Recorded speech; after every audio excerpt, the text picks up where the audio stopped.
Good evening, everybody, and welcome to this week's edition of Podcast Name Deferred. I am your host, Seven. With me is my hetero life mate, the man who still makes women quiver in Santa Ana. We've got Craig Newton. And, of course, with me on the Sports Report every Monday night, Ando. Man, how you guys doing today? Craig, what's going on? Good. I'm really happy with the way the game's going. It's Craig, this is our first show together, so I'm going to be as professional as possible and say F you. I'm going to wait until after 10 o'clock if we last that long to drop the real F-bomb, but that's okay. Okay. That's all right. I'm good with it. Okay, cool. Just so you know what's coming, sir. They're in the American League West, and they're dead to me. They're the enemy, so. Well, they've been dead for, since 67? So they technically have been dead for 58 years. But give them a chance, man. At least the Blue Jays have been to the World Series. Yeah. I mean, granted, that hasn't been for 32 years, so.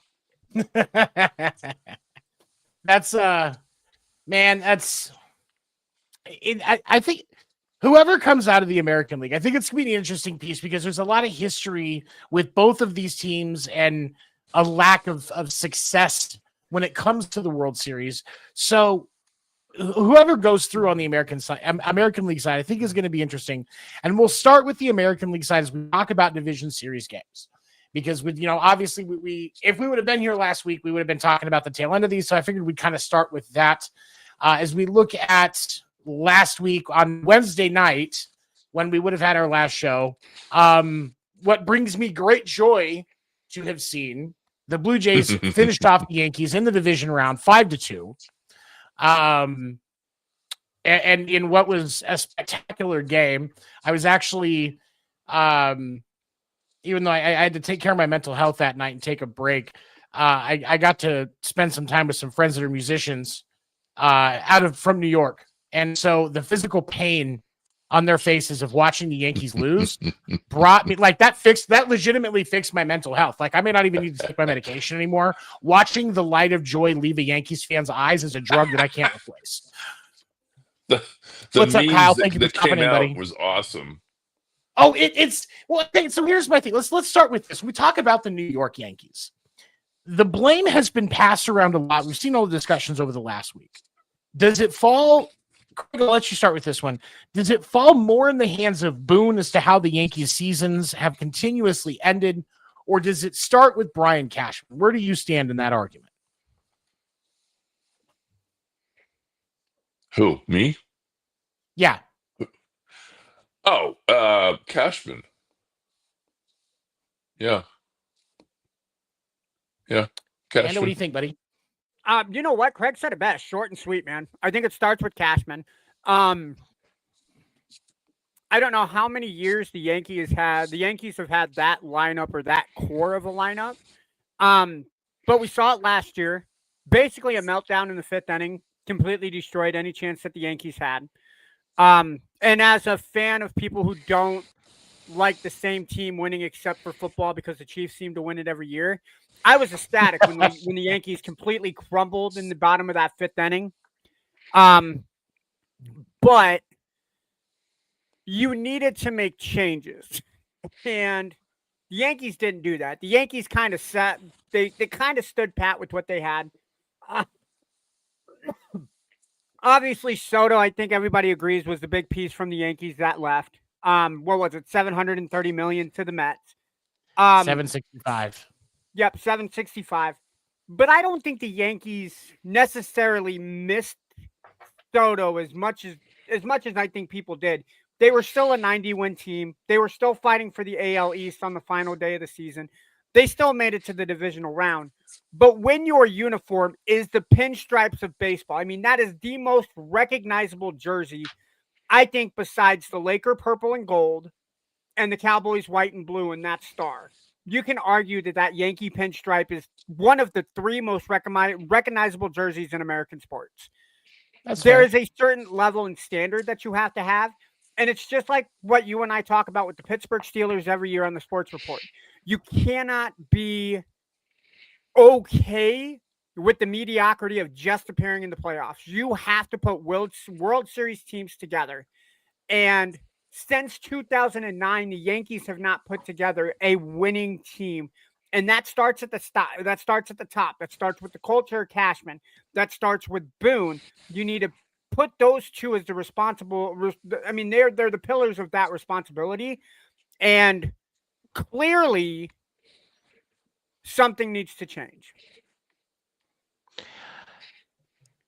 I agree. And there's been a lot of conversations about the fact that some of the calls that were being made as far as what happened with team decisions wasn't made by Boone. And I have to say that if there are on-field calls being made for that team and it's not being made by, and it's being taken out of Boone's hands, then it absolutely goes back to Cashman as well, because there's no reason for that. You can't tell me that you can justify taking away decisions from Aaron Boone, but if Buck Showalter was sitting in that seat, which, if I remember correctly, he was the coach of the Yankees at one point. I could be wrong on that. He was. Yeah, okay. He was in the 90s, wasn't it? Yeah. He left the Yankees and then they got all those World Series wins. Yeah, he went. Okay, yeah, because they started getting all those wins right after he left, and that kind of was one of the things that has always fueled that if you hire Buck Showalter the year after he leaves, you'll go to the World Series, which the Mets can confirm is not true. Of course, it would be the Mets that would break that tradition. But of course, you're not going to tell Buck Showalter what to decide, right? But you're not going to tell Buck Showalter. You're not going to tell him what to do. You're not going to tell Bob Melvin before he got, let go, despite trying to exercise his 2026 option. You're not going to tell Bob Melvin what to do. That's not how it works. So if that's the case, that absolutely falls back on Cashman. And then we look at the Jays who had obviously kind of resurged in that after kind of a quiet and unceremonious end of the season. They won their series. They're facing off against the Mariners right now. Mariners series, they beat out the Tigers and took all 5 games. And that game 5 was probably that was an instant classic, I would think. Yeah. And Ando, I'll let you tee up on this first. What did you see, Craig, out of the what did you see out of that series that showed that the Mariners were going to find that success in the end? Talking to me or Craig first? Craig first. Okay. Because I know you're just going to go. So I'm going to. They solved the supposed vaunted Tigers pitching lineup. They solved it, and they handled them quite nicely. Pretty simple. The out hit. What do you think, buddy? Oh, sorry. Outscored is yeah, pretty simple. Is it though? Is it? Let's be fair. I think had Skubal stayed 7th, he would have pitched a 1-2-3 or would have gotten out of a jam because that's the type of pitcher that Skubal is. Would he have had the same success in the 8th? Maybe, because he was pushing 90 pitches when they pulled him out. If I remember right, he was at 79, if not into the 80s when they pulled him in the bottom of the 7th. That being said, it took, I'm going to say, divine intervention for the Mariners to finally break through because there were 99 pitches, by the way. How many? 99. He had thrown that. Okay. That's probably why they pulled him, was because he was at 99 pitches after 6. Yeah, but for him to only give up the one run that he gave up through 99, I think in a regular season matchup, I think you're happy with that performance. 99 pitches, 13 strikeouts, 1 run. I would take that every day from a starting ace. Yeah. And you could argue that the bullpen did its job for the Tigers, because how many times did the Tigers allow runners on first or first and second, and freaking double play balls? Double play balls ended the 12th. Double play balls ended the 14th. I think it ended the 13th too. Don't quote me on the innings, but I know twice. Yeah, there were at least 2 innings. Definitely the 14th. Actually, I could be wrong. I think it was the 13th and the 14th that they ended in double play. They ended in double play balls. So the Tigers were right there, but we go back to it, and I know, Seven, you've said this on the Sports Report. The Mariners' strength going into the season was their pitching, not necessarily just their starting rotation, but how their bullpen always seemed to overcome adversity. And that's what they did. How many times did we see, I want to say Curtis Granderson, but that's not it. Kelly something, white guy that popped the 2-run homer as soon as Kirby got pulled. He had been hitting on the Mariners all night. And finally, in the top of the 15th, he strikes out. Then you got the other guys in the Tigers to not be able to get on base. Then the Tigers make that pitching change, hit by pitch, then you walk, and it sets up Polanco to be able to hit the RBI. So, first off, hats off. If we have any Tiger fans watching, hats off to that organization. It is a heartbreaking ways to lose, right? I will say that as a Mariners fan, that I would have been devastated had we have lost that game. The problem with baseball like that is it's not like football where you can tie. You had to have a winner. And I don't think anybody would have complained had that game gone 18 innings, 19 innings. I would have been mad because I needed to go to sleep. I had to go to work, but I stayed up. But if that is not a top 3 playoff game over the 2020s, either we had really good baseball or whoever's putting the list together does not know baseball at all. Because that, despite it only being a 3-2 game, I will put that as a top three game of the 2020s when it comes to baseball playoffs. It's second longest game in baseball history in the playoffs. Over 400 pitches were thrown in that game. First one also involved the Mariners too. Yeah. Over 400 pitches were thrown in that game. Oh, yeah, I forgot about that. And 37 strikeouts. Absolutely an instant classic. And then on the National League side, you saw the Cubs fall to the Brewers in Game 5. That game ended 3-1. I felt like the Cubs were in that series for longer than they should be. Am I the only one in that? I favored them to win, so I was way off. Going into it, yeah. I don't know much about the Brewers, but based off of how you guys had been talking and how you were talking on the sports reports, that the Brewers were a really solid team, and I think a lot of it had to do with the divisional matchup because they met each other 12 or 15 times this year. How many times do division foes play each other? 15? Yeah, I think it's something like that. I think it's 12, 15, somewhere in there. Yeah, the Cubs were familiar with the Brewers. And I love when division opponents play each other in the playoffs because it adds that level of, okay, we've seen you, especially with like football, you see him twice a year. Now that third time, especially if it's a 1-1, this is the rubber match. And I just thought the Cubs ran out of gas. I think the Brewers' depth really showed in that series of who they are as a team. And I think just flat out the Cubs ran out of gas. What's up, Key? Craig, what do you think, man? Hats off to the Brewers. I mean, I really thought they were going to wake up. I mean, they've been in that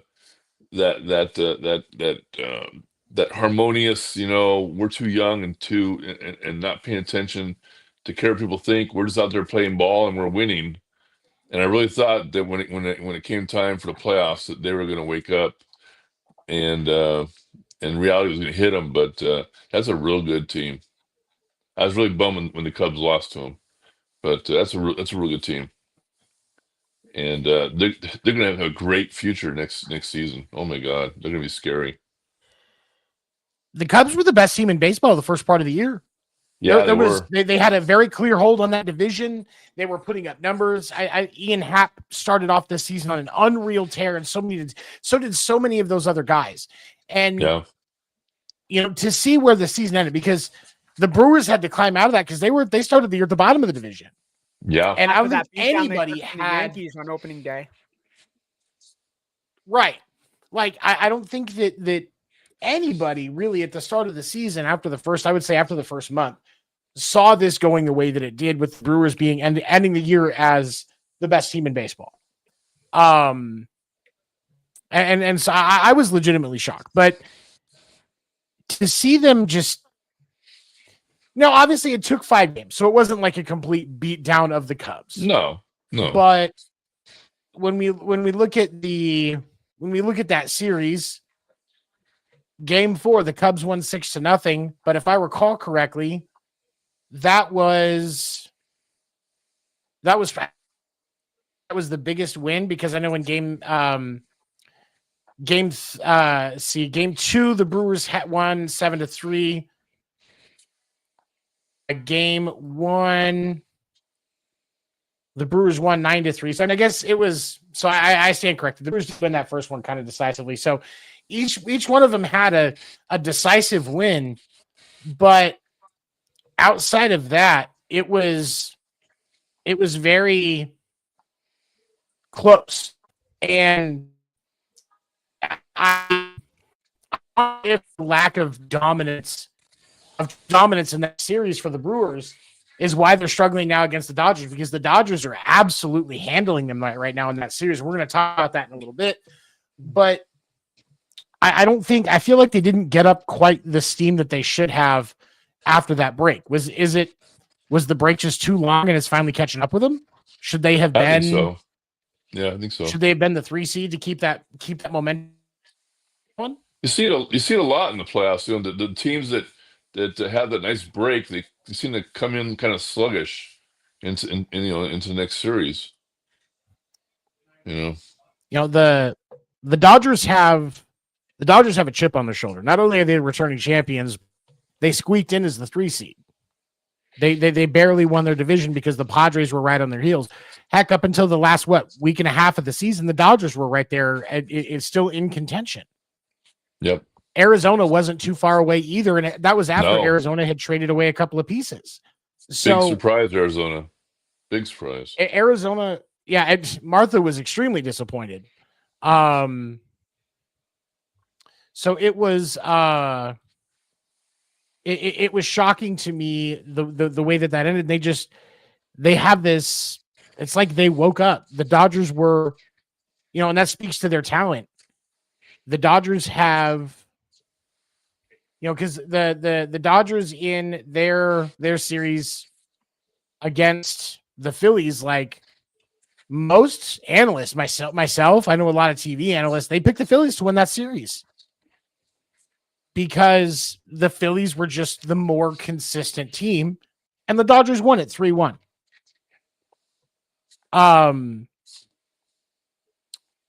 Did either of you see anything Ando, I'll start with you on this one. Did you see anything out of the Phillies in that series that maybe was a hint as to why their bats went so cold?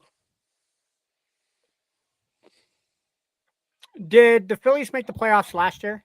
I don't. Yeah, no, they did because they won their division last year. Because I know the Mets were a wild card team. Yep. Not really.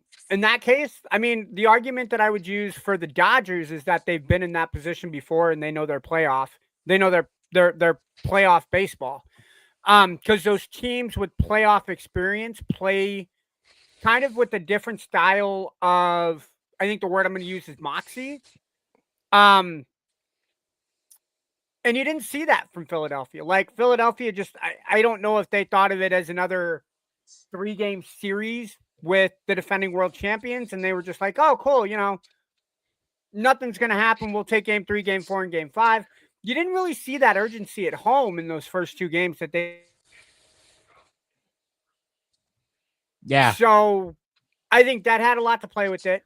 And then to go down the way that you did to the Dodgers in game 4, I mean, that just, I mean,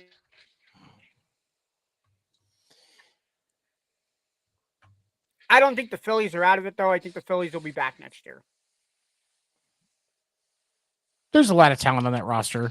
It sucks when your bats go cold at the wrong time. Craig, what did you see, man? Well, we talked about it a couple weeks ago. Our concern was the Phillies pitching, not their hitting.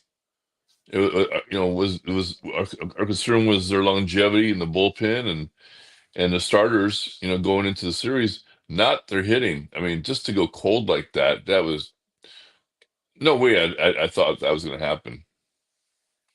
And the Dodgers pitching isn't that good for them to go that much cold. They're not that good. I'm sorry, they're not that good. I think that's a fair statement. I mean, you look at up until the Dodgers pulled away and when they won game 4, like everything was close. Like the score for game 1 with the Dodgers and Phillies series was 5-3. Yep. And then game 2 was, where did it go? Nope, that's game 3. Game 2 was 4-3. And then Philly comes in on Wednesday night, wins 8-2. And it looks like you're starting to see some heat out of that lineup. I mean, in that game, Schwarber went 2 for 4.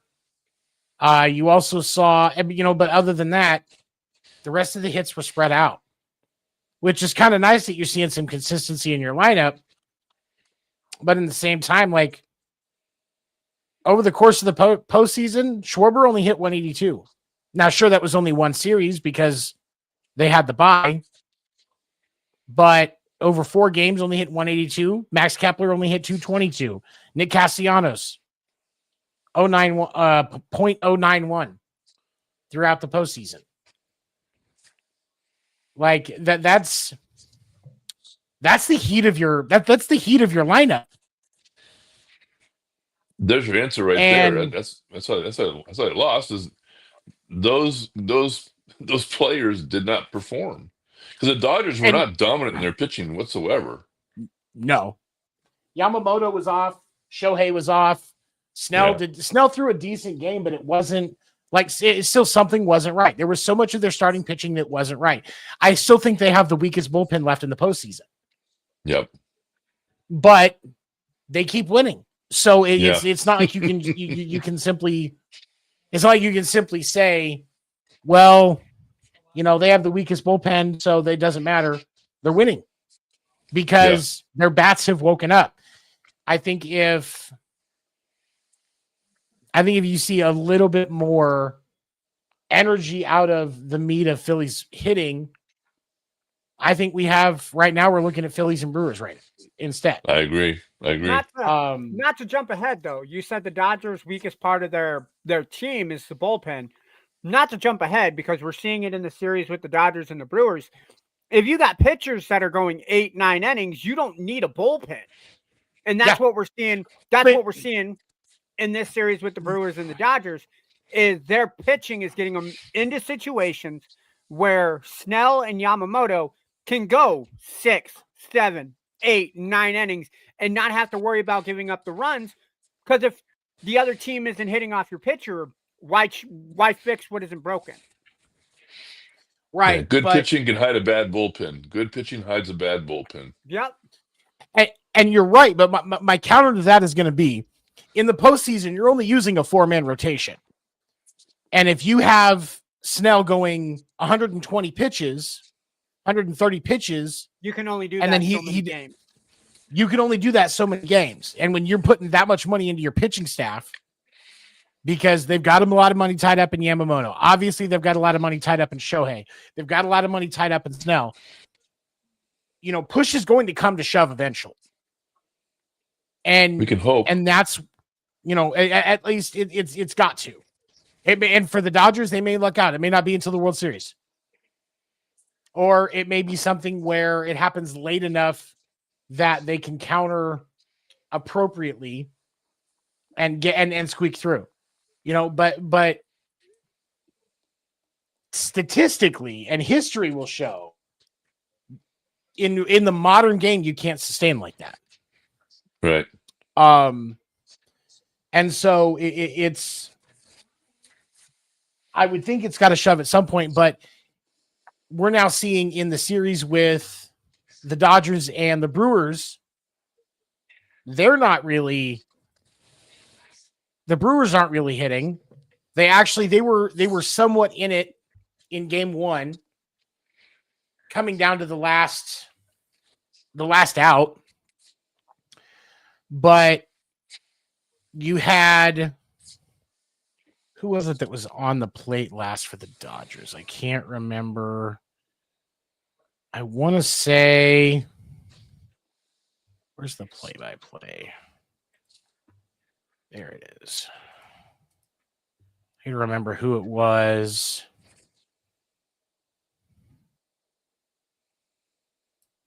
Terang for the because we kind of talked about this a little bit on Sports Report on Monday night. Bryce Terang. I watched that last outing. I watched that last at bat from Bryce Terang, and as I was rewatching it, the pitch before he strikes out. There's a pitch that goes inside that he actually legitimately takes the attempt and moves out of the way, when he could have still moved and made it look like he was trying to avoid it, but taken the pitch on the inside of his leg. That would have hurt. There was the bases were loaded. The bases were loaded. He takes that ball to his leg. The game is tied. And as I was watching it, that's how I felt. But I kept it to myself because, as an athlete, you kind of sometimes you kind of hold stuff in and you wait for other more skilled athletes to say something about it, to know for sure, because I know I'm not a professional baseball player, but Eric Burns got a cup of coffee in the pros. And he shared a video where he said the exact same thing. I actually saw it. I didn't see it until today. So there's, awareness is such an underrated skill when it comes to players in clutch moments. And if Terang takes a pitch to the inside of his leg, even if they have to put in a runner and he can't finish the game and he's got to take it easy on Tuesday, they're at least tied. And when you look at that lineup, if Terang gets on base, Andrew Vaughn, who admittedly hasn't had the most consistency in the postseason, I think he's only hitting like 240, 250 or something like that in the postseason right now. 235. You get him up, he can at least hit a single and get you the walk-off. He was over 3, but it wasn't strikeouts. It was all contact. He was getting the ball in play. The Brewers don't strike out a lot. Yeah. Or who's to say he doesn't put it in play and the Dodgers commit an error? You still score a run. So you put it in play, you give your team a chance. That's all I'm saying. So, but it's the argument that I would make is, sure, okay. So we say that happens. The Brewers take game 1. Who's to say that momentum that the Dodgers kept because they were able to win game 1, that doesn't, I would think that would flip because you were that close to taking game 1.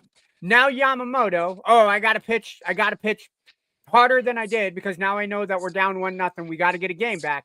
Who's to say now Yamamoto doesn't have the gem that he pitched last night? So you could argue there's a lot of question marks, honestly. Yeah. It's a very intriguing rope to pull if that happens in game 1. How does that change the entire outlook of game 2 and the series moving forward? What do you think, Greg? Well, even bring him up, with the bases loaded. I don't care if he's hitting 176. Bases loaded with the spotlight on the pitcher. And 176 becomes a 276 hitter easily because he's going to see some really good pitches. And he could doink one in, in the center, into left field, center field, drop it in there. Yeah. And here comes the winning run. I mean, a lot of things could have happened differently if he'd taken that pitch. And there is not a player from the 70s that wouldn't have done that. Maybe some from the 80s too. If I'm a ball player and I'm watching that game, I'm like, stick your ass out there, stick your knee up, stick it out there, get hit. Tie the game for crying out loud. Eric Burns is old school, so that's yeah, he is. I happen to agree. I think you're right. And like when you look at like the Turang outing in that last out, he had like his two, like his first pitch was it was a 4-seam fastball that was basically middle up. He should have put that into play.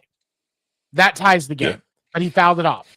So his timing wasn't off. For some reason, despite the fact that what you're supposed to do when you're going up against a pitcher, when you're going up there like that, is you're sitting fastball. You should absolutely be sitting fastball in that scenario.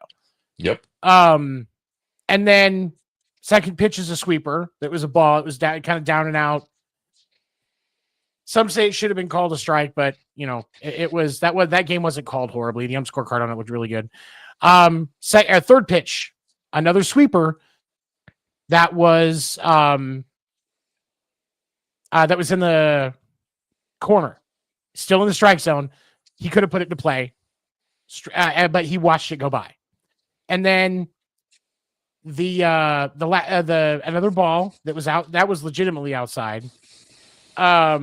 But his last strike, a strike that was swinging, was a fastball that was at the top of the zone that most consistent MLB players put it into play.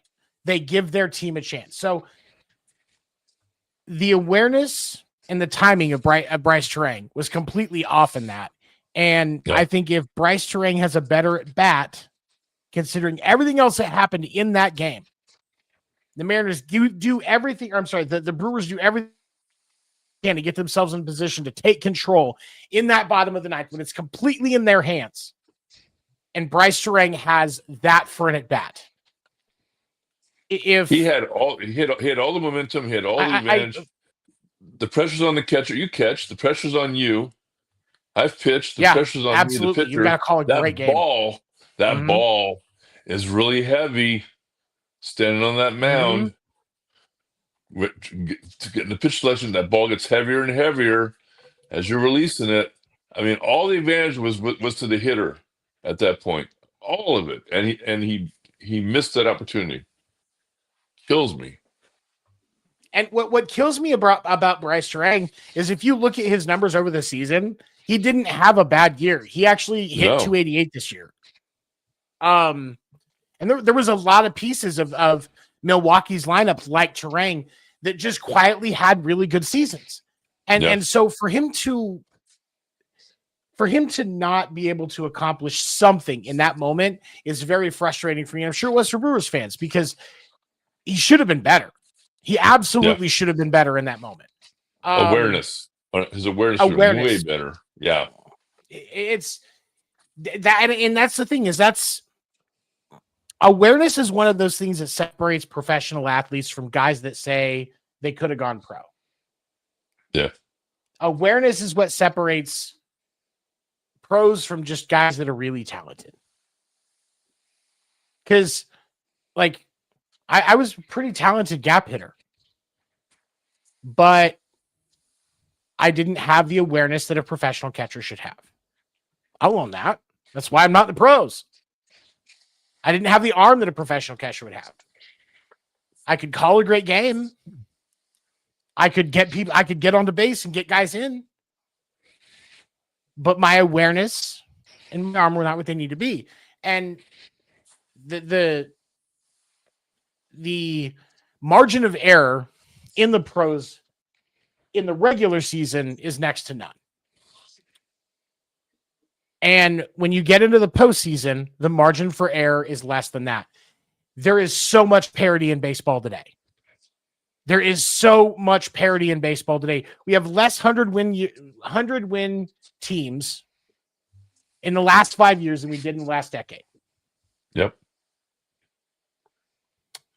And I think it's only going to get more consistent like that, because it's really hard to stay consistently that good and to be able to be that good, especially with how schedules are spread out right now. The Yankees aren't playing the Rays 16 times a year anymore. They get them, what was it, 12 to 14, like we talked about. But when you separate those wins, those various series like throughout the league, it brings those numbers down bit by bit by bit. And all of a sudden, if you are a 90-win team, you are extremely excited. But 500 baseball is 81. That's the margin for error. It's not a lot. And that's why, like, when people say, "Oh, it's April baseball," it doesn't matter. Yeah, it does. Yeah, it does. Your margin for error is less than 10 games. Every game matters, even in 162, even in 162.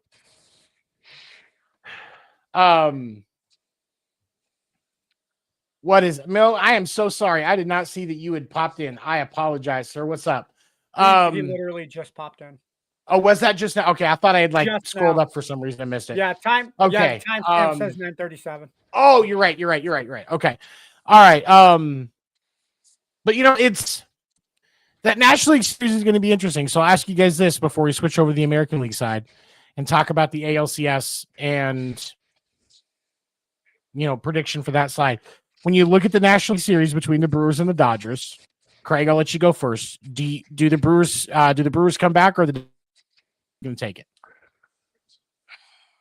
As much as this kills me, and E, when you hear this, go ahead and cheer and laugh and giggle and get that bucket out. But the Dodgers are going to win. And then once they won the NLCS, they're going to win the World Series. That's my prediction. Ando, what do you think, buddy? I think I'm going to give you two predictions. I'm going to give you the realistic one. I think this goes 5. I think the Brewers steal a game in LA and they're going to lose game 5 in Milwaukee. I think LA takes it in 5. What I would love to see is Milwaukee take it in 7. The first 6 games, the road team wins, and then you just have this turn on its head monstrosity where Milwaukee comes out and completely just blasts the Dodgers. But I think realistically, the momentum is firmly in the Dodgers' possession. Yeah. And with the way that the Dodgers starters are pitching, if you don't have to rely on your bullpen, it's not going to be a weakness if you don't have to use it. I think it'll be 5. I think the Brewers will take one of the next 2 in LA, but I think the Dodgers take 2 of the next 3. Yep. I agree. Man, Darn it. Mo thinks you're spitting fire. Man, you know what? I'm gonna go the opposite. I think there's a lot of reasons that the Brewers can wake up. You know, they're one at bat in a low scoring game. They're one at bat away from this being a completely different series. Even if Yamamoto does still throw the same gem in game 2 and ties it up, they're one at bat away from this being a completely different series. And there's so much talent on that team that has not gotten the respect it deserved this year because they're sitting in a small market team in Milwaukee. And for me to quick score update in the bottom of the 8th, the Blue Jays, the Mariners just scored, but Blue Jays are still up 12-4. Back-to-back home runs. Runs Arena just hit a homer, and then Cal Raleigh hit a homer. That's why I'm celebrating. If you guys see me celebrating on camera, that's why. I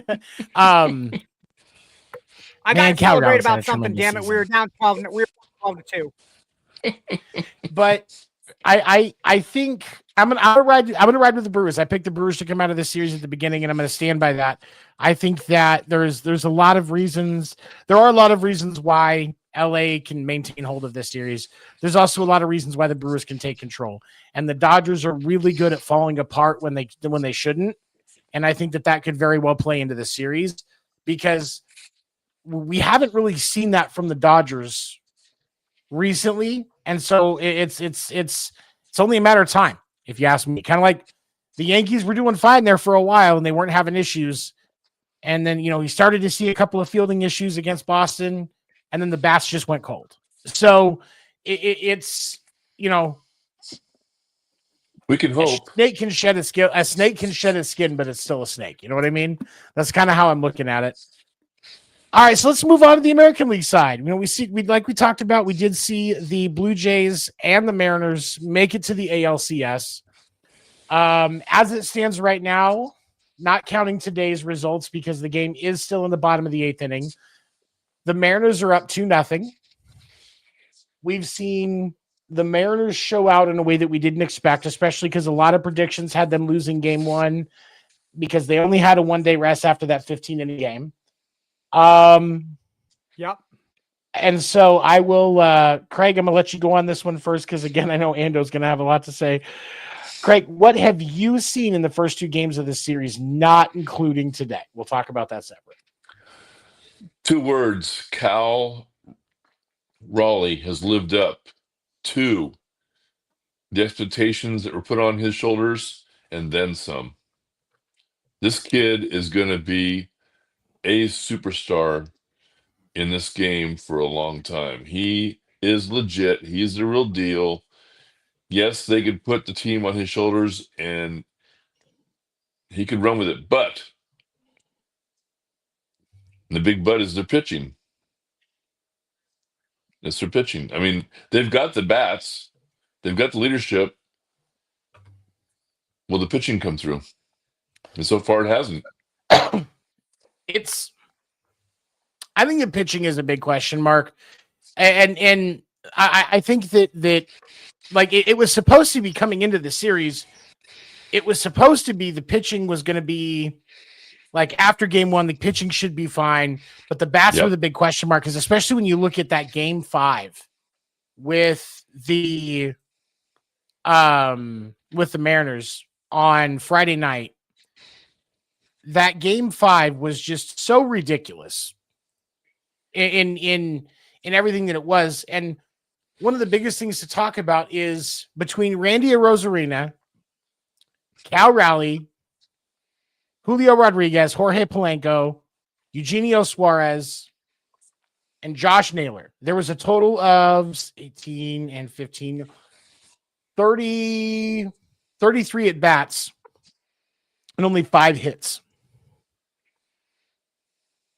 That's not a good average. Like, I know I went to school in Missouri, but the batting average on that number is not good. You're correct. And so, like, when you look at this series from the front end of that, you're going, okay, well, if you take the L in game 1, it's probably not going to be a sweep between 2 really good teams anyway. You take the L in game 1, your pitching is reset in a better position in game 2. You can, as long as you can keep the Jays bats to a minimum, and you can rely on, Cal Raleigh and one or two other players to actually do something in the game, and you're just going to have a series of low-scoring games. But what we've seen is the pitching do just enough, and with the exception of tonight, then that first two games, those bats were swinging. Yeah. Ando, what did you see, buddy? So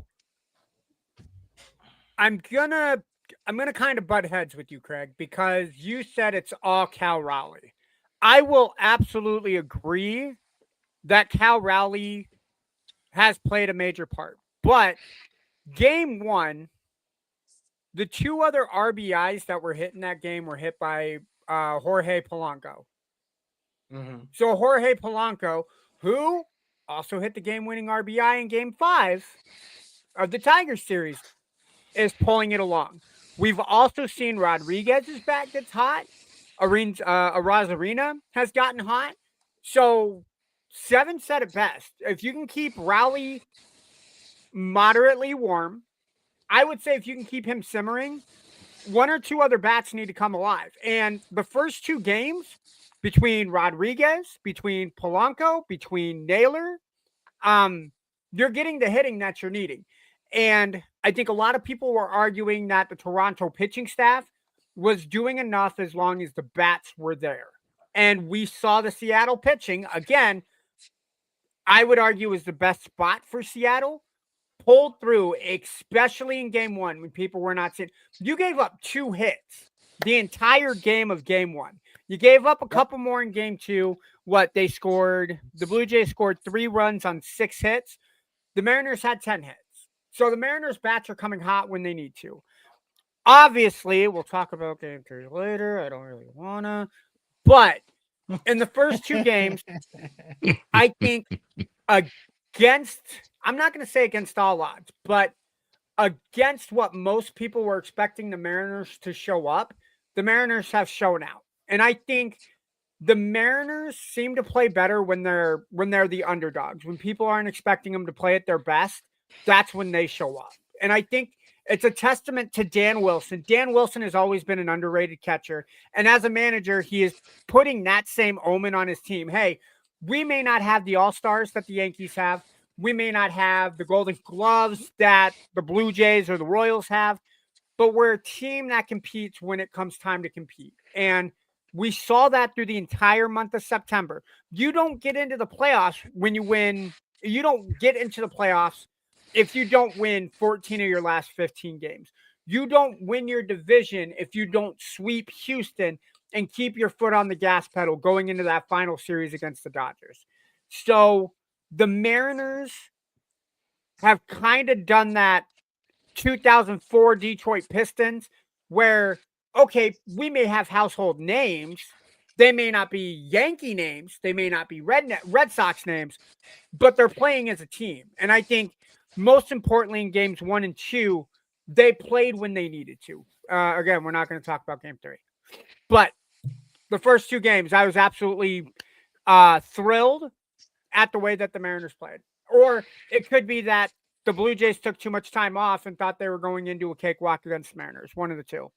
I don't care because the Mariners took the first 2 games. Well said. Well said. I totally agree with you. I totally agree with you. You know, Cal Raleigh, the Mariners, well, especially Cal Raleigh, he reminds me of future Hall of Famer Posey when Posey with the Giants with the first World Series. I mean, you know how his bat went really helped the other players. I mean, you know, it took the pressure off of Aurelia and JT Snow, and so I mean, the as well as he's hitting, it's definitely making it easier for the other players to relax at the plate too. So, but he's definitely is a leader. He definitely is. He's a. We're watching a superstar. You know, and come to come to fruition in the hot spotlight of the playoffs. News update: Blue Jays just scored again, another homer. Top of the 9th, they're up 13-4. I don't think the Mariners are going to win this one, guys. I'm proud of you for for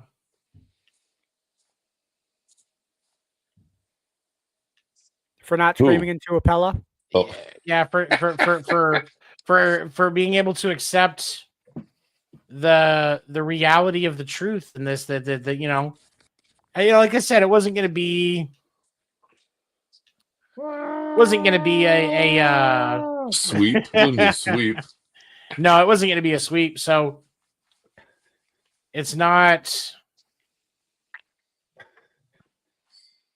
No, I mean, I don't think it's as big of a deal. look, I will always say I think basketball to a bigger extent, but definitely in hockey and baseball.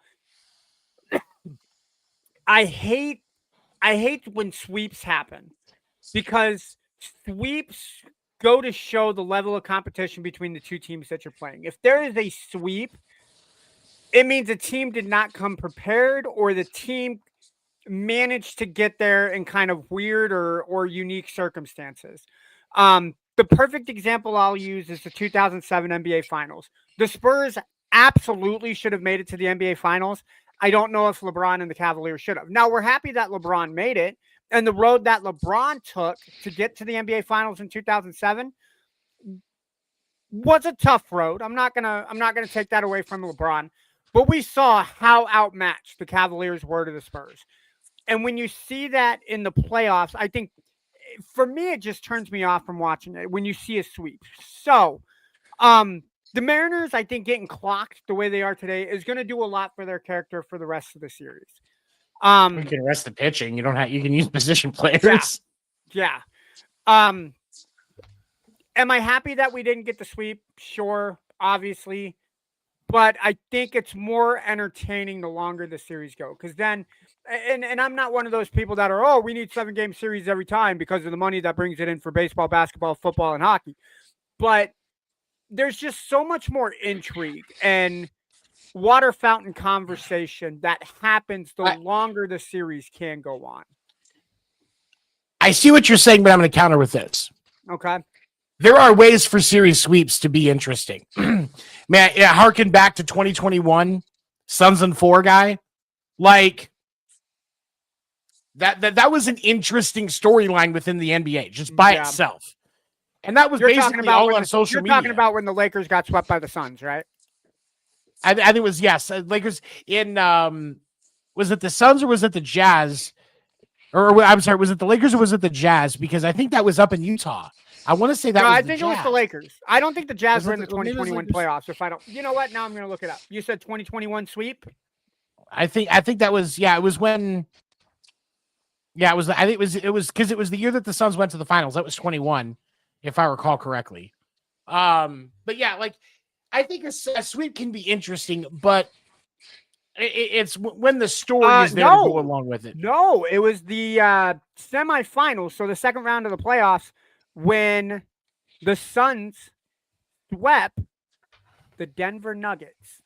Oh, it was the Nuggets. That's okay. It was the Nuggets. Makes more sense. See, we were both wrong, but no, like it's there could be interesting storylines. I think it's first off in the league and sports media doing an effective job of painting the picture of the story, because that's the job of sports media in the league, is to make sure that you're focusing on the right parts. I know, Craig, when you were writing for MLB Trading Card Magazine, you were part of that as well. Like it's there's always a picture that can be painted within any story, with any game, with any series. It's all in how you write it. It's all in how you talk about it.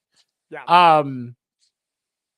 But I think that I do also believe that we are in an age, because of the parity that's within baseball, and the NBA.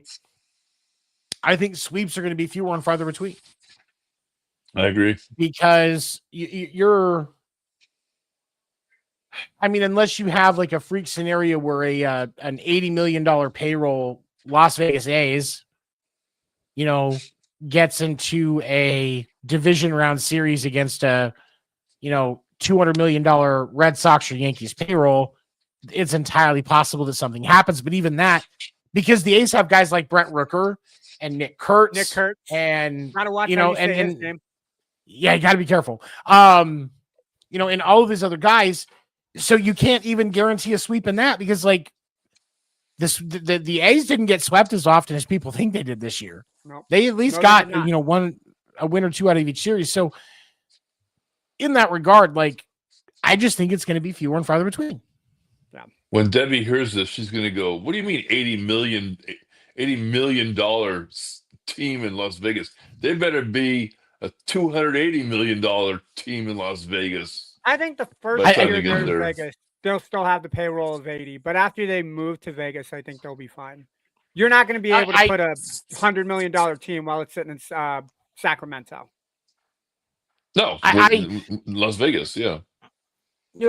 For me, I just think it's kind of interesting with that now that we're getting ready to see a team in Vegas, now we're going to have where there's going to be a lot more revenue that's going to go around. Now all of a sudden we're going to drive a hard line. We have to have a salary cap in baseball. I'm not against the salary cap, but the reason why a salary cap won't happen is because the players will counter with give us a salary floor, and those are going to be like, whoa, what do you mean? Yeah, exactly. But all of a sudden, by having a salary cap, you don't have to worry about the deferred money that the Dodgers are having. So you can just say you can't defer salary and have it not count against you. It's not that hard. Okay. That's an easier thing to put in the CBA. 2045. Right. I mean, but I mean, it's because that's the thing is the Dodgers do have an unfair advantage. When you have the $1 billion cash cow that is Shohei Ohtani, you don't have to worry about money as much. No. Whereas the A's don't have $1 billion cash cow. No. The Mets are paying $1 billion cash cow, but they don't have them. They're not getting the return on the investment. The service of $1 million cash cow. Or right. $1 billion cash cow. Million is like pocket change now in baseball. The salary cap is not going to work. It's not. No, you know why? Because until you can get the owners to agree amongst themselves, Mr. MLB and company, to agree that fine, there's a salary cap. There's also going to be a salary basement, and you've got to make sure you spend every last freaking dollar that your team is given to better your team. You can't just pocket that money. You can't pocket the cable money. You can't pocket Yahoo and Amazon. You can't pocket that money and just sit on it. You've got to spend it on your team to make your team better. And until they have that agreement, salary cap don't mean nothing. That's exactly what I'm talking about. Like, and you have guys like the owner of the A's, the owner Ken Kendricks, the owner of the Diamondbacks, who I cannot stand, but is also on the MLB's executive committee. So he's wrapped up in these negotiations, which pisses me off even more. I think that's going to cause more problems than it solves. It is. You've got guys like him, Kendricks, the owners of the Marlins, the owners of the White Sox, Jerry Reinsdorf. Fuck Jerry Justin Ishbia. Yeah, fuck Jerry Reinsdorf. But like Justin Ishbia is going to be taking over the team, but that's not going to be until 2029 at the earliest. Yeah. So which you're still dealing with 3 years of that. Right, which means the owner that's coming to the table for the White Sox at the CBA after this next season is Reinsdorf. You don't want that. If you're a baseball fan, you don't want Jerry Reinsdorf at that table. You don't want Ken Kendricks at that table. You don't want the owner of the A's at that table. None of them. You don't want Art Moreno, the owner of the Angels. There'll be a work stoppage. I guarantee it. There's be a strike. And the owners are going to be the ones that cause it, not the players. Right, and they're going to do everything they can, just like because I remember like we were just getting going when the last strike happened, and the owners tried really hard to paint the players in a negative light, and the players stood strong on reasonable requests, and the owners were trying to make them look like the bad guy, and it pissed me off to no end that they would try to do that because this thing that teams, especially in baseball, they try to do where they try to control the narrative. That doesn't work anymore with social media. This isn't like it was back when Craig was writing in articles on tablet with chisel and stone, where the league had an influence on what stories ran and how the angle had to be. They don't have that anymore. That doesn't exist because Nope.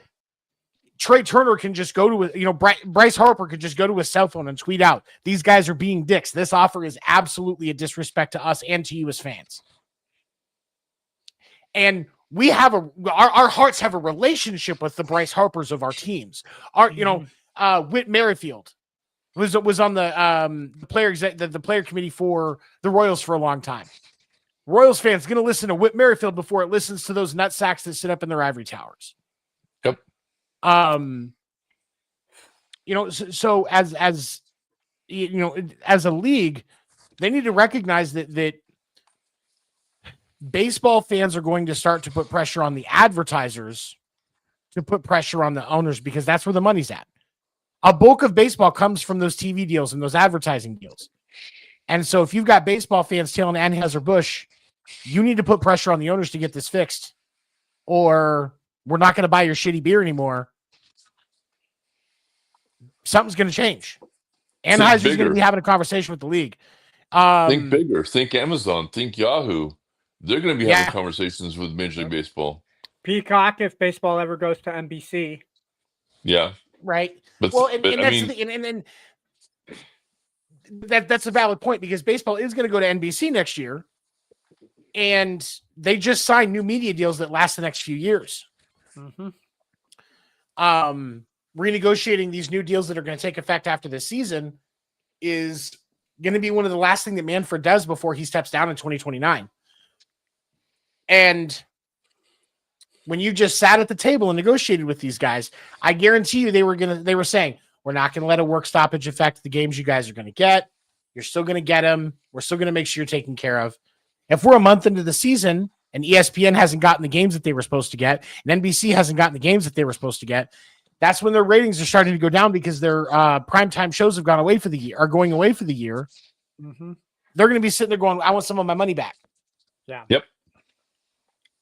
So owners have a vested interest in to keep it, if there's going to be a work stoppage, keeping it as short as possible, because what you don't want is the season to start as late as it did the last time there was a work stoppage, because that was what, a month? Yeah. You don't want that this time. Yeah, I think it was 30 to 45 days, I think was the last stoppage. Yeah, and I mean, they had the strike in 95 that basically Ended caused the baseball demise of the prematurely. Expos. Yeah, ended the season early, caused the demise of the Expos. Yeah. Because if that strike doesn't happen, we still have the Expos in Montreal. Yeah. Just, I can argue that. if you're newer to baseball, go look that up. Trust me, it's true. Yeah. But like, they have a vested interest this time, and so I think that can put things better for the fans and for the players, as far as the fact that the owners are, for all of their financial value, are at the mercy of the advertisers and the networks, because that's where the bulk of their money comes from. It's not ticket sales. Why do you think they were able to survive in 2020? It wasn't ticket sales. But here's one thing. It was media deals. Here's one thing. They've already got theirs. They've got a war chest. They can have the whole season crash and burn, and they've got their war chest of money. They've got it. Yeah, through all the deals. They've already got it. So they could afford to sit out and play hardball, no pun intended, with the players union.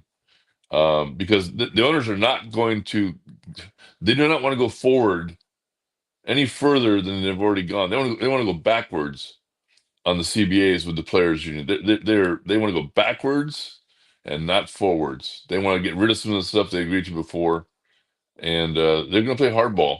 And there's going to be a stoppage, but they've got a lot of money in a war chest. Right, and they've got a lot of money, but with how baseball has struggled, and yes, we are seeing surges in ratings. Like I saw a post the other day that we're seeing really good ratings in this postseason for the national TV games, which I think is absolutely fantastic. We're starting to come back to baseball. I love it, but you can't build that and then have a work stoppage and think that it's going to stay. Yeah. So. Yeah. while they may have the financial benefit of a year because of what they've got saved up, it's going to be really hard to recuperate those losses that they have saved up if they're going to end up losing advertisers and losing fans and media companies going, yeah, we're going to sit down and renegotiate this now. And, they have the ability to do that. You can't tell me there's no opt-outs for stuff like that in these deals. So to that extent, there is some incentive for the owners. Now, do I think that there's going to be a work stoppage? Absolutely. I do think there's going to be a work stoppage, but if you're the owners, you at least get things like deferred money pulled away. Let's at least tighten this up. Let's see if we can negotiate a higher penalty for going above whatever they want to set that limit at. We'll say it's $350 million. You would have a $350 million payroll, that's fine. But you're going to be contributing extra money to the revenue share or something like that. Those type of things I think could reasonably kind of incrementally getting close to a salary cap. But I don't think it's going to be a true cap in the way that it is with the NFL and the NBA. Or I think it's going to be more adjacent to what you see in the NBA, where it's more just you're paying a luxury tax that ends up getting split up between everybody anyway. All right, so before we move on to talking about what we can expect to see out of the World Series, American League Championship Series predictions. Ando, I know you're leaning towards the Mariners, but I'll give you time to talk about it in a second. Craig, who you got out of these two teams? As much as it kills me, the Mariners. Just kills me. Debbie's happy she heard that, but it just kills me. But I just love Cal Raleigh. That kid is just a lot of fun to watch, and I'd like to see what he would do in the World Series against the Dodgers. Really quick, a thing I saw about Cal Raleigh that I thought was absolutely hilarious and a testament to the type of guy he is. There was a video, somebody showed up to a signing, an autograph signing, and they had a custom-made bobble of Cal Raleigh. I think I know where you're going with this. But it was not a bobblehead. It was a bobble butt. It was a bobble butt. And Cal Raleigh instantly lit up. The guy had made two. He wanted Cal to sign one, but he made one for him to keep. And one of the first things that Cal Raleigh says when he sees this is, I told the Mariners they should do something like this. Like that is like for Big Dumper to be in on the joke on that stuff and loving it and enjoying the positivity out of it, knowing that it's not like meant as an insult or anything. I think that's great. I absolutely think that's great. And great. All right, Ando. So I'm going to assume that you're picking the Blue Jays in this series, right? Yep. Blue Jays in 4, man. Blue Jays with the sweep. In the words of Will, who does the Sports Reports podcast, I got a Dodge Viper, I got diapers, and we're gonna go get some snipers. Blue Jays in 4. No, that. No, I'm gonna go. I forgot that they did it differently because they do 2-3-2 in baseball for the 7-game series. So, the lower seed will play games 3, 4, and 5 at home. Just because I've been to the ballpark, just because I know how, I think rabid is the wrong word, but because of how loyal and dedicated that fan base is, I want to see the Mariners win the ALCS at home. I honestly am going to say Mariners in 6, but I want to see the Mariners in 5. I think this will be the only blemish. By the way, Blue Jays did win 13-4. I really want to see the Mariners take it at home. So I'm hoping as a Mariners fan that it's the Mariners in 5. Realistically, I think it'll be the Mariners in 6. I think the Mariners take game 4. I think they slip up a little bit in game 5 and they'll correct and take game 6 in Toronto. I would love to see 5, but I'm going to go with 6. I think Mariners in 6 is a pretty reasonable prediction. I don't think that and here's the thing. We have Vladimir Guerrero Jr. hitting at an absolutely unreal clip in the postseason. And Especially I think that you have to recognize that, right? Especially tonight, but like just throughout this postseason, Vladimir Jr. has been playing at an unreal level in the postseason, both offensively and defensively. I've made jokes about how bad it was to give him a Gold Glove. What was it, 2 or 3 years ago? But in this postseason, he's legitimately showing he's a Gold baseman. Yeah. But the hard part of it is for me when I think about this series is going to be throughout the entire postseason, Rosarina is hitting 176. Julio Rodriguez is only hitting 242. Josh Naylor's only hitting 265. Eugenio Suarez is only hitting 152. JP Crawford's only hitting 241. Victor Robles is only hitting 115. That's the bulk of that's most of your lineup if you're the Mariners as far as your day-to-day guys. Yeah, their bats got to come to life. The Mariners' bats have to come to life because if they don't, this game here could be the game that changes the tide and gets Jays into the postseason in Game 6. So for me, if I'm the Mariners coaching staff, we're going to be doing as much BP as possible over the next few days. I know that there in Seattle has cages behind the clubhouse, and they've got a nice big hitter-friendly field that they can use during the day for their batting practice.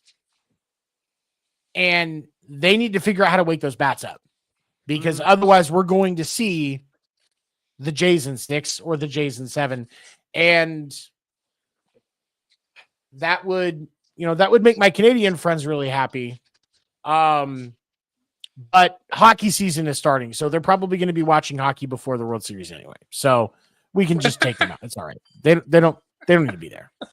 All right. So as we come to the World Series, right now, kind of as a group, we're all kind of collectively at the point where we understand it's probably the Dodgers, but I did say I still like the Brewers, but we'll say looking at probably the Dodgers and the Mariners in the World Series. If that's how it holds, Ando, I'll start with you. Who do you like? I say it with football all the time. To be the champs, you got to beat the champs. And as deep as I am with the Mariners, as much as I'm rooting the Mariners, I think it'll be the Dodgers in 6, if it stands the way it does. I absolutely want to be wrong on that, but until the Dodgers show their true Dodger blueness and choke and get the hands around their throat and just collapse the way Erica is expecting them to collapse at some point, I got to say Dodgers in 6. Prove me wrong. Dodgers in 6. Craig, what do you think, buddy? Oh, God, I hate the Dodgers so much. Yep. I don't hate them on the level that I hate the Yankees, but I feel your tentativeness, Craig. Let me put it this way. I hate the team, but I had good relationships with Vin Scully. I had good relationships with Don Drysdale. I mean, so there's some good Dodger former players and announcers that I get along with well. But the team itself, I mean, it's a bloated, buy their way to another World Series. I resent it. I hate it. That year that he's going to get another big blue and white bucket, and just sit there and just grin and enjoy it all. As a Giants fan, kills me. But realistically, as an old, beat up Giants fan / writer, Dodgers, and the Dodgers as early as 5 games. I'm thinking. I think they've got a chip on their shoulder, like you said, Tony. I think they're going to come in and they're going to kick ass and take names. I like the Dodgers in 6. If it goes to Game 7, I like the Mariners. But I think Dodgers in 6 is I think it's a pretty reasonable expectation. I don't, and it's because I know that we're going to see life out of the Mariners bats, but the consistency is going to need to be there for them to actually take hold of a series against the Dodgers or even finishing out this series against the Jays. Their bats have to come to life in a strong way. We've got to see. We've got to see over the next couple of games. We've got to see a Rosarena go 4 for 8. We've got to see Julio Rodriguez 4 for 8. Polanco 4 for 8. Like, we've got to see these guys getting on base 50% of the time they step up to the plate. Josh Naylor probably needs to eat a couple extra salads so that he can run some of those infield hits out a little bit better. And I know he's still trying to work off the weight from all the tamales that he ate when he lived in Arizona. I've eaten those. That's probably where my weight comes from. So, brother, I'm not judging. I'm just saying, have a couple salads over the next couple of days, lighten it up a little bit, maybe increase the fiber, push some of that weight out so you can leg out some of those infield singles a little bit better. So you can try to get yourself in a, 3 for 7, 3 for 8 type scenario. Maybe take a couple of walks to save yourself that stress. But we've got to see some life out of those guys. Eugenio Suarez has to figure it out. He's got to go 4 for 8, 5 for 10, get me a couple of walks, get me a couple of home runs, because that's why they traded Arizona for him. Is his bat. His bat is not doing anything right now. Same for Naylor. They traded for his bat. When Josh Naylor was with Arizona, he hit 304. To be hitting 265 in the postseason, that's not enough. They wanted a 300 hitter. That's what he needs to be. But as of right now, I got to lean towards the Dodgers because unless those Mariner bats wake up, even if they make it past the Blue Jays, they're not going to beat that. They're not going to beat the Dodgers starting pitching. The Dodgers starting pitching will eat them for lunch. Yep. We may see something we haven't seen in a long time and see a no-hitter if that's the result. Because if Blake Snell keeps pitching how he is and those bats aren't moving like they should be on the Mariners side, Blake Snell will eat them the heck up. And I don't want to see it, but I can see it happen. And watching him when he pitched for the Giants, I cannot tell you how just bitter as all fuck I am at the success he's enjoying with the Dodgers. Just bitter with a capital B. Somebody sent me a friend of mine that's a Giants fan earlier sent me something, and I'm trying and I want to see if I can find it. Where did it go? It would have been in my Dynasty chat. Where did it go? There it is.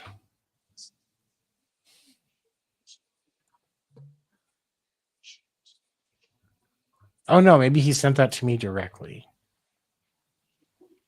Where's it at? Come on. And it was supposed to be like a joke that was made about how he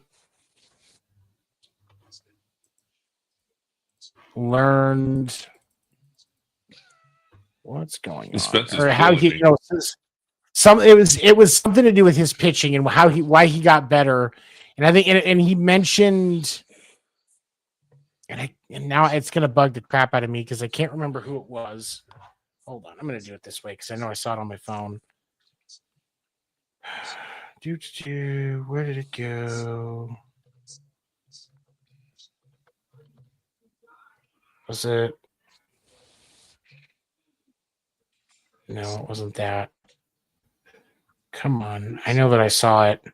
Maybe there it is. That year, as so Blake Snell said, that year in San Francisco was so big for me, just being around Logan Webb and really learning how to pitch. Now, I don't know if that was an actual quote that he said. Yeah, it was. I heard him say it. Yeah. Okay. So that's great. And Logan Webb, obviously, an absolute ace. Okay, so before we wrap up, we didn't really get to talk about coach firings. How do you feel about the Giants deciding to move on from Bob Melvin? I'm fine with it. I'm not fine that they decided they're moving on past Bob Melvin and driving past 60 past the San Diego Freeway and ignoring Coach Bochy. I mean, they're going to go with somebody that the names they put out there, I haven't heard of these people that they're thinking of putting up. And it's like, that bothers me. Well, I will say, to the Giants' credit, one of the individuals that they have interviewed for their starting coaching position is Alyssa Nakin. She is the first. They believe that she is the first woman that is getting actual consideration for a head coaching role, for a skipper role as a manager for a Major League Baseball team. And she's very good. She's a very good coach. Very good coach. But put her down the minor leagues for a season or two. Let her get some seasoning as a manager. Oh, I see what you're saying. Yeah, that's what she's been doing. Is she's been a manager in the minors. And I know, like, they had earlier in the season, I think wasn't it last year that they had her come out as a base coach for a game? No, but she's primarily been. She was a full-fledged coach for the Giants. That's right. There was she was like 3 seasons. But she was I third think because base. I thought that she was a third. Okay. I thought I had seen where she was doing some stuff down in the minors. Maybe that was the chick that's in the Yankees organization. So I could be wrong on that. Or sorry, not chick. That's disrespectful. Woman that was coaching in the Yankees organization. But for me, like, if the Giants are going to take this shot, this is the right time to do it. And I'll say, if they don't, they may miss the opportunity, because with this women's professional baseball league forming, and if she doesn't get that job, she might be taking a head coaching job there.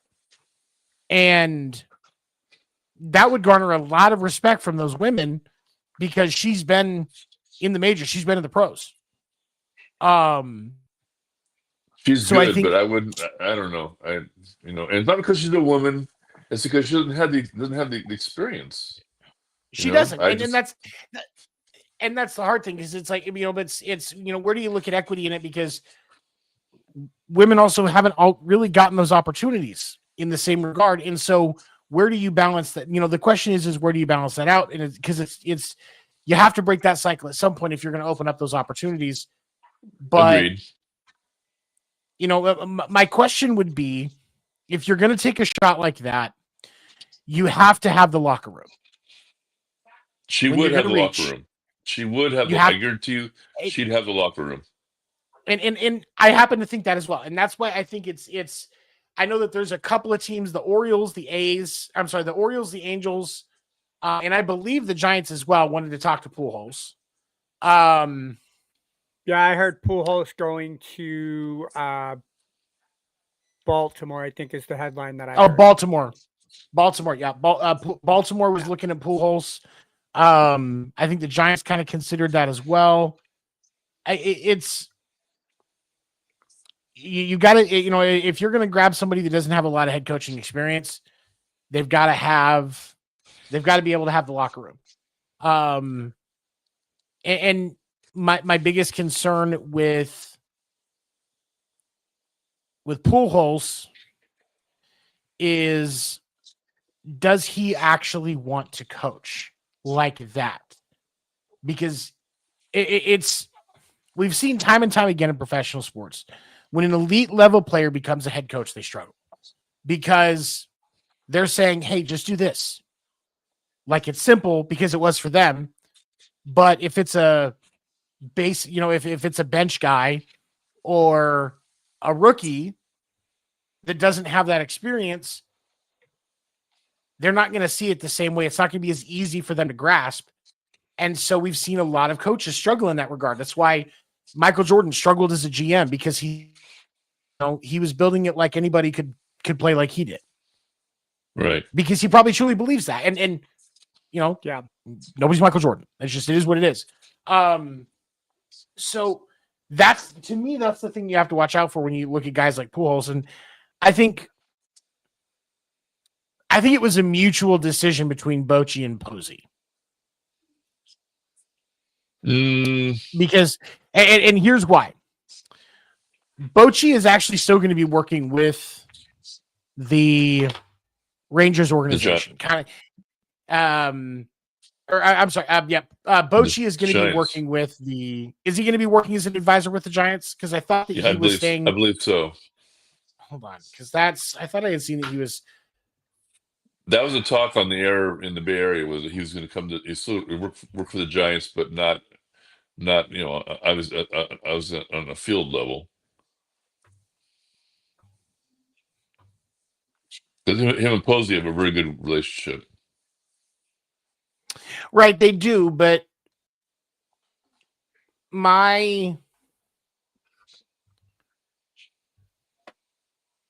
hold on, it was Rangers return will not return as manager. He's been offered a chance to return to the. So he's been offered the opportunity to go back to the Rangers in an advisory capacity, but he has not. I haven't seen anything where he's taken any opportunity yet. So I stand corrected on that. But the Padres, their coach stepped down. He's retiring. Mike Schilt, 2 years in San Diego, was like, this place sucks. I'm out. And that San Diego has been rumored to have been interested in Pujols. San Diego may call Bruce Bochy. The reason that I think that there may have been a bit of a mutual decision, a mutual agreement on Bochy not being the skipper in San Francisco. I think some of that may be to do. Posey kind of wants to, have a true stamp on this team and really start to kind of take control over what it looks like and where it's at. And if you bring back your old skipper, that's not, Stamp. that's not a stamp. That's, hey, this worked for me before. Why not now? And then for Bruce Bochy, do you really want a player that you coached to be your boss? I know a lot of old guys that, when the young kid becomes the manager, they get really pissed off. So and also for Bochy, does he want to put that much work in? If you're an advisor, your schedule's a little bit more lax. You're that 1099 guy that shows up when he wants to. Or in a much less strict scheduling capacity, if you will. Whereas if you're a head coach, it's a long 9 months, really a long year. You get like 3 weeks after the winter meetings, you get to spend Christmas with your family, maybe go to the Bahamas for a little bit. And then you start getting ready for spring training. That's your job year round. That's a lot of work. If Posey's thinking of Alyssa Nacken and seriously thinking about it, I would really want to see a strong team of advisors and coaches to surround her, and got to have a good bench coach. Got to help her be successful. And Bruce Bochy would be fantastic from the front office, being a mentor for her. I think that'd be really good. If Nacken gets the job, I'll be happy. I mean, that's great because she was very successful with the Giants as a coach, very successful with the young players, mentoring them, and she wasn't just a woman thrown in a baseball uniform. She really knows her shit. She does know the game. Yeah, she does. For those of you watching, you get a chance to go watch interviews with her and listen to her talk about baseball. She does know the game. As somebody who's played baseball in an organized capacity, I'm I was raised by my mom, so I'm not necessarily one that looks, whether it's man or woman, just in general, just because I've seen my mom kick ass for all my life and it was just her. So I don't have that capacity within me, but I understand from a professional sports capacity that experience matters. I get that. I understand the weight of it. But if we give absolutely horrible individuals in professional sports the chance to be a head coach without experience, somebody like her that knows the game like her, loves the game like she does, isn't scared to stand up, to manage the ego that these players have, I give it to her. She deserves an opportunity. And even if you just increase her, even if she doesn't get the head coaching job, if whoever becomes the head coach gives her the ability to take a bigger role so that her next gig is a head coaching role somewhere, whether she's the bench boss or, something where it's a very prominent role and you can see her success in a more trackable fashion, I 100% support it because she does Like to me, like she deserves a head coaching opportunity in Major League Baseball the same way that I believe Don Staley deserves the opportunity to coach in the NBA. Absolutely. Yeah. I Well said. Becky Hammond and Don Becky Staley. Hammond. Yeah, and Becky. Yeah, absolutely. Yeah. Becky Hammond and Don Staley deserve the opportunity to be a head coach in the NBA. And I think that Alyssa Knack and now some may say, well, they've been doing it for longer, so they deserve it more. Absolutely. She's not waiting in line behind them, so I'm not worried about that. That's the NBA's thing that they got to figure out. But how much time is Alyssa Knack going to be there before she's going to take the opportunity to go be a head coach over in the women's league, where her role will be more prominent? Yep. And she can prove that she can lead a team. And if she can do her job. Like, I mean, you don't get into baseball if you don't know how to do your job. You don't. You let me rephrase that, because there are people that get into Major League Baseball who don't know how to hit a ball. But you don't get into baseball. You don't get into the Major League Baseball realm without having an idea or a knack, or having a knack for what you do. And if it's Alyssa Knackin, N-A-K-K. Knackin. Yeah, she's white. It's Knackin. So she attended California State University, where she played softball. Was with the Giants organization for 4 years and is currently with the Guardians organization. To have that experience and not be blackballed, not be kicked out, to have the reputation that she has, screw waiting in line. If she knows what she's doing and a team wants to take a chance, absolutely. Like you don't put your chips in the middle of the table unless you know what you got. And based off of, because I before today I didn't even know her, but based off of history of managers, if she has, managers have a tell for the game, and if she has that tell, that click of, I know this goes here, I know this player works well with this, give her the opportunity. So it's why Becky Hammond, it's why Don Staley are so freaking awesome at what they do. Becky Hammond has been in the game in basketball for so long. And softball, yes, I get that people say, oh, softball's different from baseball. The cleats fit the same way. Is it a bigger ball you hit? Sure. Different way you throw it? Absolutely. But the fundamentals between softball and baseball are there. Yeah, absolutely. No, and I completely agree. And that's, I had forgotten for some reason that she was with the Guardians. I thought she was still with the Giants. I didn't realize that she had moved. But no. I mean, the recovery of the Giants this year, or the recovery of the Guardians this year, she's on that staff. She gets to have that as a staple on her resume. With how the Guardians recovered this year. They were down 15 and a half games with a month left in the season, and they won the division. That's a remarkable achievement. If you're a coach on that staff, that's insane. Can I tell you guys a fun fact about Michigan and Ohio? What's that? I'm pretty sure I shared this with you, Seven, so I'm going to share it with Craig. Back in November, what is the biggest college football game east of the Mississippi? Ohio State and Michigan. Ohio State and Michigan. Right? Michigan beat Ohio State in November. Baseball playoffs. Detroit played Cleveland. Detroit beat Cleveland. So, Detroit, or in this case, Michigan, beat Ohio State. Did you know the Detroit Lions played both Ohio football teams this year? They beat the Bengals, and they beat the Browns. So you could arguably say that Michigan has a leg up in Ohio State when it comes to all sports. I thought that was a fun fact to share with the classroom today. That's interesting. But no, like I think she absolutely deserves an opportunity, and I hope that she gets it, because if not, the Women's Professional Baseball League is going to get a hell of a manager, and the only reason I don't like it is because that's what Becky Hammond had to do to get a head coaching job. She had to go to the WNBA, and I don't think that's right. I don't, because she was more equipped to be a head coach than when Steve Nash got tapped to be the head coach of the Knicks.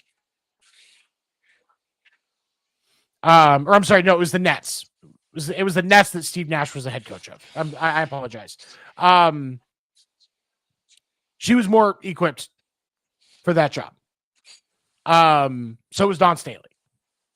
There have been multiple coaching positions that have opened up in the NBA that Becky Hammond or Don Staley was absolutely qualified for. Mm-hmm. And they didn't take it, so they've had to do in other women's related sports ventures to get their shot.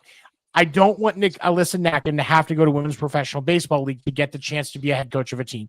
Or I also don't want her going to the AUSL, the softball league. I also don't want the AUSL to take over to get a head coaching job. She deserves a head coaching job in Major League Baseball.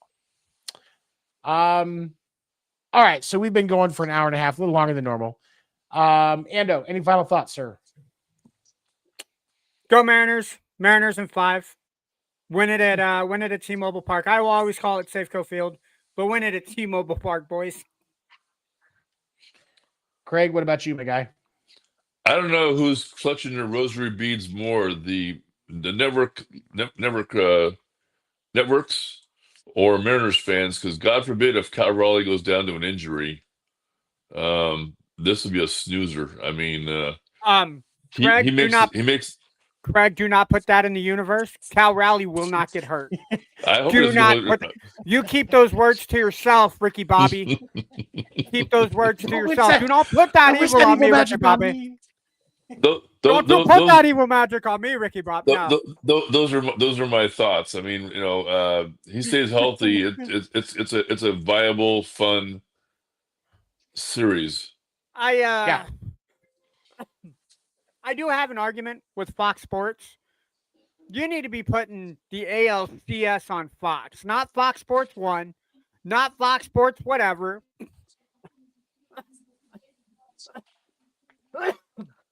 I'm getting so worked up. I'm coughing. You need to put it on Fox. People want to see that. I don't have cable. I have antenna with little rabbit ears that I got to move around. Fox Sports ain't on that, people. Put it on Fox for games 4 and 5 and be done with it. We don't have to worry about game 6 or 7. Please, God, don't let it be 6 and 7. We're going to end it in 5, but you need to put it on Fox. From one Mariners fan to the rest of the Mariners congregation out there, please put the games on Fox, not FS1. Thank you very much. Okay.